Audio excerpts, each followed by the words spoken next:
Одной из главных задач на Восточном фронте – это, значит, уничтожать бронетехнику, по возможности ее захватывать техникой, потому что у нас бронетехники было мало, и это была его такая вот задача. Вот он свои, значит, подразделения, с ним были ребята еще приднестровцы, абхазцы местные и так далее, там отряд был такой не маленький, и они были хорошо вооружены вот противотанковыми средствами, там значит, ракеты реактивные, там ТУРСы так называемые, СПГ и так далее, гранатометы.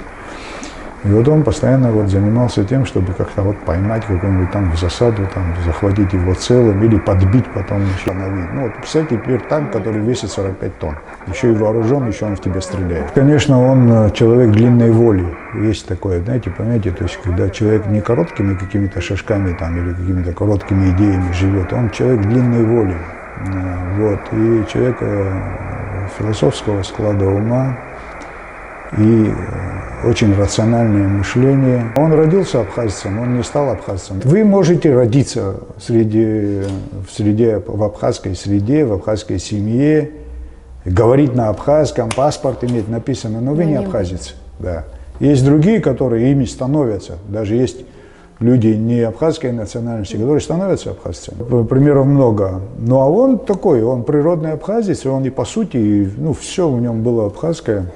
Вот. И у него вот это вот умение размышлять меня всегда очень интересовало, как он мыслит. И в то же время у него был очень такой большой дар ораторский, что ли, да, в кризисной ситуации, когда все шумят, галдят, никто друг друга не слушает, все на нервах, он мог начать тихо, шепотом разговаривать, тихим голосом, и все замолкали. Я больше не встречал таких людей, вот, которые вот этот дар умеют в любой ситуации выбрать тот момент, когда нужно заговорить, и главное, он всегда точно знал, что сказать. Если кто-то надеялся, что кто-то приедет на танках, и я с ними смогу там жить вместе, не я, а весь абхазский народ, я думаю, таких иллюзий ни у кого и не было, в принципе.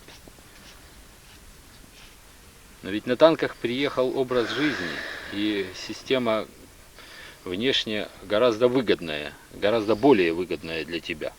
Не знаю я такой выгоды, и я думаю, что ни один человек такой выгоды не знает. А то, что вы говорите 5 лет назад, что стало популярно, как будто мы узнали об общечеловеческих ценностях всего 5 лет назад. Все это неправда, все это ложь. И в Москве, когда говорят, и у нас, когда говорят, и в Тбилиси, когда говорят. Все это знали еще несколько тысяч лет назад. И знал и мой отец, и мой дед, также и твои тоже. И для этого не нужно, чтобы кто-то на танке кому-то приехал и сказал, что надо жить рядом с танком, и при этом не надо ее уничтожать. Короче говоря, я нахожусь у себя в Абхазии, у себя на родине. И пусть меня никто не учит здесь, как мне жить. Хочу я на машине ездю, хочу на самолете летаю, а хочу на лошадях. Это первое. Это когда речь идет обо мне как абхазцы. Но здесь не только абхазцы живут, здесь живут почти в том же количестве армяне и русские, и в 2 или 2,5 раза больше лиц, людей грузинской национальности, которые сами теперь на сегодняшний день не совсем знают, кто они. То ли они сваны, то ли мигрелы, то ли грузины. Это уже через 5 лет после перестройки. Но будем называть их грузинами пока. Я думаю, что сегодняшний конфликт и сегодняшнее наше нахождение здесь, в лесу, это не конфликт Абхазии с Грузией, совершенно не этот конфликт, а конфликт Москвы, Тбилиси и Абхазии. Можно сказать, Москва, Тбилиси и Сухуми. Это тоже узко взято, достаточно узко, потому что эти же процессы мы наблюдаем и в Европе тоже. Вот. Процессы пошли, естественно, достаточно давно. Наиболее ярко они пошли с 1985 года, когда уже началась перестройка. Ну и, видишь, тихонечко уже дошло у нас, дошло и до нас. Ну, дошло в том виде, в том цвете, в котором, в принципе, многие ожидали. Во всяком случае, я это ожидал, но думал, что это начнется чуть позже. Чуть позже, это осенью, зимой, к следующему году. Итак, 3 сентября встреча Шеварднадзе, Северного Кавказа и Тбилиси. И если на этой встрече, как предвидится, будет разыгран приднестровский вариант, То есть Ельцин, Шеварднадзе попытается руками Ельцина все-таки применить силу в вторжении Абхазии, абхазского народа. Давай так, ты мне вопрос задаешь конкретно, сам же не расшифровывай, поэтому я не могу ответить конкретно. Твои ты мне скажи конкретно. Когда меня не интересует, где станут разъединительные войска. Меня не интересует, кто с кем встречается и какой результат будет. Вернее, он меня интересует ровно настолько, насколько должна восторжествовать на переговорах истина. Если там не будет истины, не то, что это лично в мою пользу или лично в пользу моего народа, нет. Речь идет о элементарном соблюдении элементарных человеческих правил. Хочешь, можешь это сказать, ссылаясь на закон или на Бога, неважно в данном случае. Нас и закон устраивает общечеловеческого общежития. Есть правила общечеловеческого общежития, правильно? Что здесь, что в Южной Америке, что в стране папуасов. Здесь ни Москва не должна диктовать, ни Тбилиси не должна диктовать. Тем более, что все, что делает Тбилиси, санкционировано Москвой. Мы знаем, что ни одна республика, а тем более как Грузия, не может решиться на такой поступок, как вторжение в Абхазию, без согласия на то Москвы, а может быть не только Москвы, но и с Запада. Я больше чем уверен, что такое добро было и там. Берлинскую стену, когда ломали, ломал ее, можно сказать, с нашей стороны Шеварднадзе. И там был какой-то разговор, о котором мы с тобой не присутствовали, мы можем только догадываться. Когда человек такого уровня, как Шеварднадзе, вдруг пускает в нашу маленькую республику танки в количестве около 60 единиц, то есть бронетехники, и там я не знаю сколько сот или тысяч солдат, пока у нас нет достоверных сведений, это не делается без позволения на то более мощных сил, как Москва и Запад. Согласен со мной? Безусловно. Последнее. Вот я извиняюсь, вот это и есть пресловутая цивилизация, которую нам несут танками. Мне будут нести цивилизацию через Грузию, я этого не понимаю. Или через другую любую республику, неважно, даже Россию. Я готов сотрудничать и с Грузией, и с Россией, но...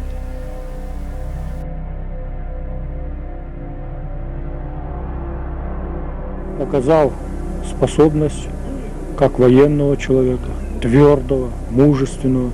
К сожалению, 6 декабря муж Нехварцы погиб в бою, защищая нашу Родину.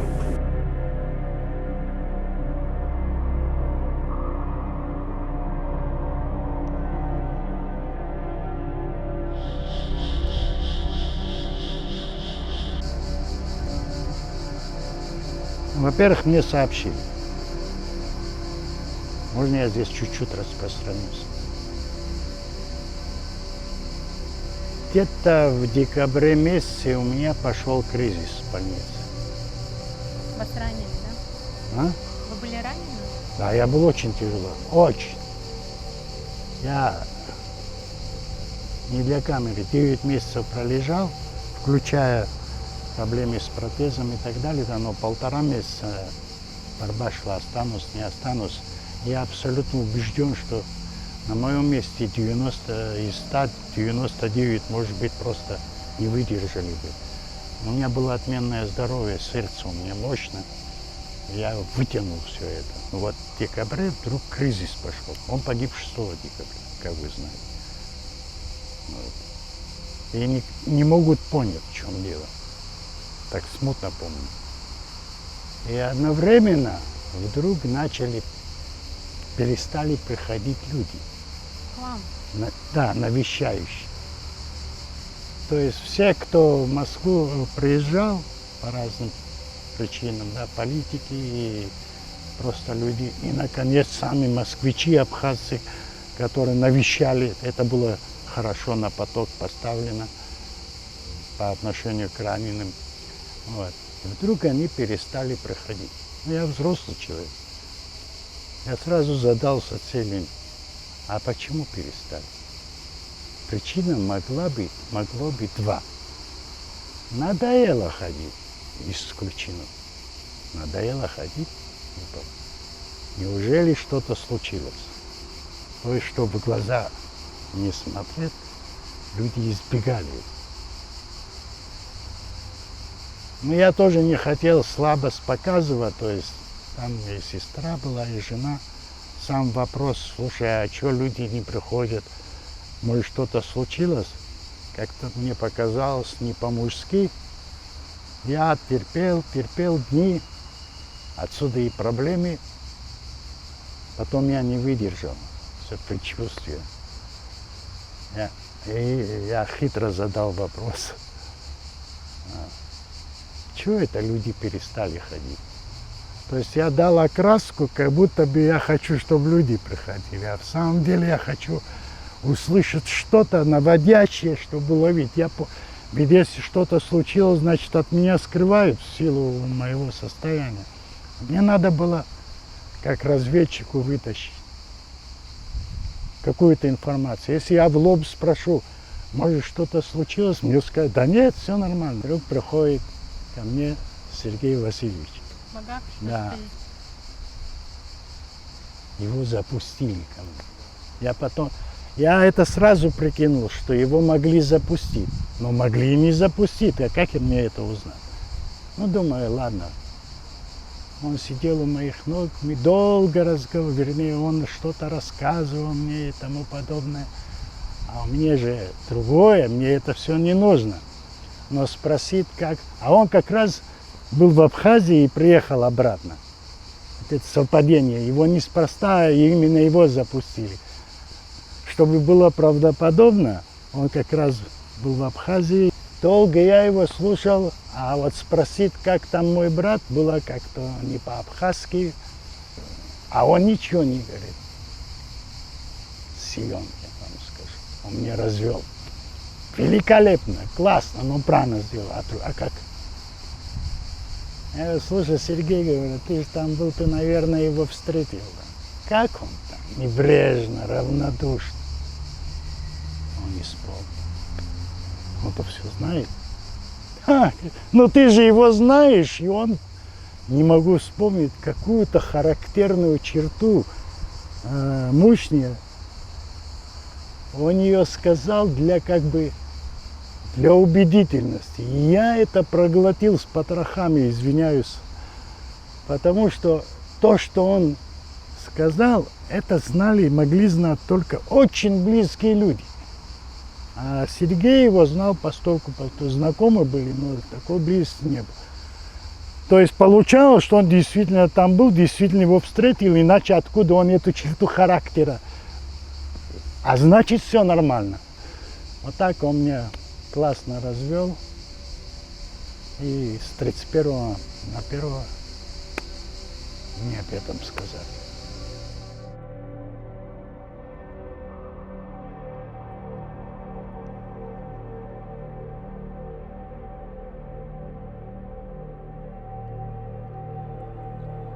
Человечество, говоришь о конфликте Москвы, Сухуми и Тбилиси слишком конкретно. За этим не стоит конфликт Господнего и сатанинского, вселенско-доброго и вселенско-злого. Давай, Миша, так договоримся. Или мы будем говорить как люди верующие, или будем как атеисты рассуждать.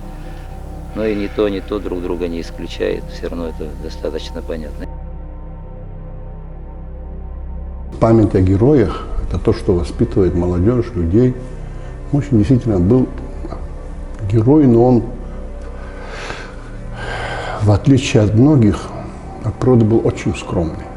Но как воин, он был тигр, в прямом смысле этого слова. Это было очень давно, 80 или 81 год, он уже армию отслужил. Один из самых прославленных курортов Абхазия. Щедрая природа, теплое море привлекали сюда людей самых древних. Более 2500 лет. Так, по городу я на лицо его, конечно, знал. Подхожу к музею, и мой товарищ Игорь Чичипа стоит. С ним парень стоит, такой скромненький, худощавый. В общем, мужчина начал работать в отделе археологии у нас.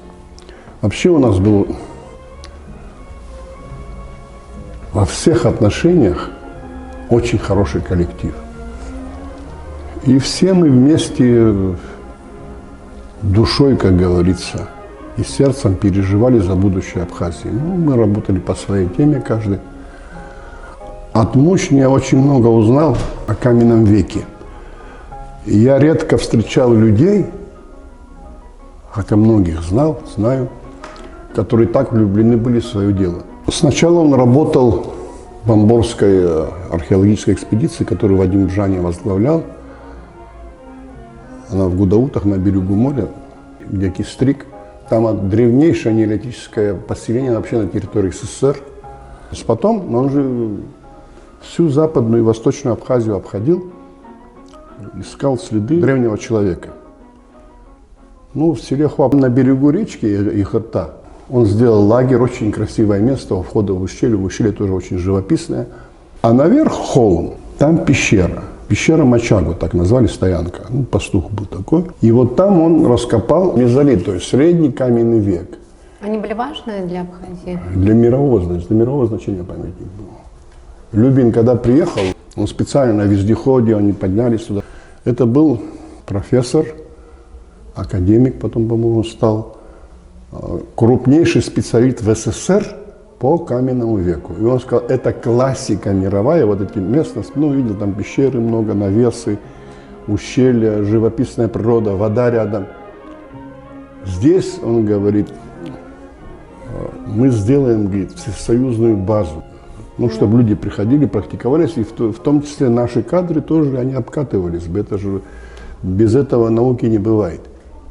Ну, к сожалению, пошел 88-й, 89-й год, но это дальнейшие события, дело не в этом. Мушни был удивительно контактный был. Редко было, один раз только я слышал, но и то нужно было, и вот, чтобы он повысил голос. Он никогда голос не повышал, и он еще, помню, бедный сказал, говорит, я дал себе слово, что на абхазцу руку не подниму. Такой вот у него был характер. Это любовь к своему народу? Да, конечно, ну, вообще к людям, человеческое отношение. Прежде чем понять сущность, ну, мы знали, что война будет задолго до этих всех событий. Он обошел всех, и взрослых, и пожилых абхазцев, и среднего возраста, которые хорошо застали то время, и с абхазской, и с грузинской стороны, и он с ними долго беседовал. Какая проблема, почему, он изнутри ее изучал. Потом он пришел к глубокому убеждению, что без войны мы ничего не получим. Война уже назревала, видно было. Но при этом он был миротворец. Большой. Все были просто его в хорошем смысле слова, как человека обожали. Понимаете? А он разговаривал со всеми как с равными? Конечно, он не наоборот, он даже вел себя так, что он студент, а ты профессор, понимаешь? Вот в таком смысле слова. Это от природы. Это чисто у него был такой абхазский характер. Вот внешний абхазец воспитанный, мягкий, но если ты затронешь его родину или там честь, он превращается в такого тигра, что львы будут бежать. Он читал очень много читал. Человек, у кого высокий интеллект и мужество, природное мужество внутреннее, он, конечно, очень много может сделать для любого человека. Еще одна главная вещь, вот у мужчины внутри, вот то, что у многих отсутствует, я хотел, чтобы сидел глубокий нравственный стержень. У него сидел, понимаешь? И вот это его вело всегда, понимаешь? И у него, конечно, несомненно, были от природы лидерские качества были, поэтому все за ним гурьбой ходили. Внутренняя энергетика была такая, ощущали внутреннюю. У него было, у Гивика было, Владислава было, вот внутреннее, у них у Даура бедного было. Мы все, это был один круг, даже во многих сложено, но нужно развивать. Коци Лакирбай, герой Первой мировой войны, действительно, часто их сравнивают, понимаешь, что он сказал, последнее его слово. Так Мушни так и мысли. Стилистически, то есть, по фигуре они были почти похожи. Худощавые, сухие, но стрела натянутая, как говорится. Полк же, знаешь, кому-то так дает, алпха, говорят, свой свет посылает. Но здесь же надпись, вы же читали, мы возродимся в новом духе. А тот пишет в своем последнем письме, надпись на фото. Просьба, однако, всем абхазцам, если мы не вернемся с этой войны, делать все, что возможно для Абхазии и абхазцев. Понимаешь, это завет он оставил нам всем. Просто этот завет многие не понимают. А мы, в смысле, ему не нужно было это объяснять. Просто не нужно было объяснять. Он знал. И уже когда все назревало, насколько я знаю, он зашел к Владиславу и говорит, свобода без крови не бывает. Уже пошла перестройка, все. Потом Владислав уже, он же мудрый был от природы, аналитик. Он кого-то из близких спросил, говорит, а правда, говорит, свобода без крови не бывает? Это всегда, когда такая, это же не меня лично касается всего народа, судьбы народа. Ну вот такие вот ребята, их были, кстати, не 2, не 3, их были десятки, даже, может, сотни, которые думали о том, как освободить Абхазию. Потому что Абхазию не первый раз захватывали. На протяжении тысячелетий у нас войны шли, просто при советской власти другая война. Нас брали моральным измором. Но всегда находились люди, которые появились, брали лидерство в руки и вели народ по нужному пути. Герой, если ты вот линия, да, линия, ты эту линию перешел, Рубикон перешел, так скажем, ты уже герой. Но герой тот еще, который думает на 100 шагов вперед. На 100 шагов вперед. Вот, ну, так скажем, на 50 лет вперед думает. Как, что сделать для своего народа. Я абсолютно уверен, если вот эти ребята, кого я перечислил, еще там есть, конечно, вечная память, между ними белый камень, говорится, то Абхазия не была в таком положении, понимаете? Вот в прямом и хорошем смысле этого слова. Потому что чем больше маяков, то есть светлых людей, так скажем, убежденных в своей правоте, то человек лучше будет есть хлеб и воду, так условно скажем, для ауд и абыста, но никогда так не поклонится. Но нужно победить, конечно, свой эгоизм, так называемый. Есть хорошее абхазское выражение «Сладкий сияй за дунейту», победивший себя властелин вселенной. Да. Вот это и есть герой, который, вот он победил себя, понимаешь? Ну, на Руси говорят, смертью смерть поправ, понимаешь? Верно, она практически уже превратилась в Великую Отечественную войну, куда вошли в составе интернациональных сил, так скажем, представители конфедерации, то есть северокавказских народов, наших ближайших родственников по крови, по характеру, по психологии. Говоря, если наша нация возродится только через вот это, то, что сегодня и происходит. Через страдания, безусловно, это должна восторжествовать на переговорах истина. Если сплотить, возродить наши маленькие народы, и я думаю, что мы выживем в другом качестве, более хорошем, более добром, более мужественном, более честном.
Я заметил такую, можно сказать, закономерность такую.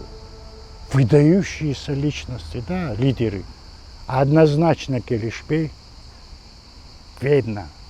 По тем скудным строчкам чувствуется его энергетика, мощь и так далее.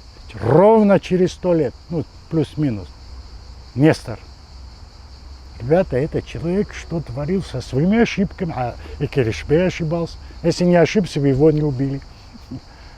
И Владислав, естественно, ошибался. И еще через 100 лет Владислав. Значит, нам что, еще 100 лет ждать? Но гораздо хуже ситуация. Чем хуже? Ты кто по национальности? Можно к вам вопрос? Вот здесь сидят, надеюсь, навыки в арифметике не растерял, 5 этнических абхазов. Я правильно говорю? Ответьте мне на следующее, на каком языке они говорят между собой? На каком?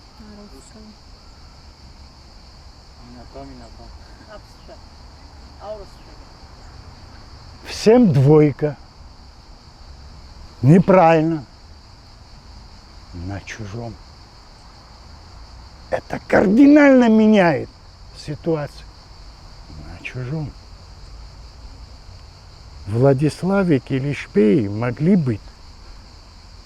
Они, естественно, появляются, когда народ есть со своим мышлением, мировоззрением, языком, культурой, и вот среди них вырастает, закономерно появляется яркая личность. А мы перестали быть абхазами. Мы еще не причалили к тому берегу, губительному, но уже отчалили от этого берега. А мы в состоянии через 100 лет, раз уж график сохранят, выдать очередного Владислава Киришпея или Мущ. Это большой вопрос. Мы выдадим личность обязательно через 100 лет, но будет ли он абхазом?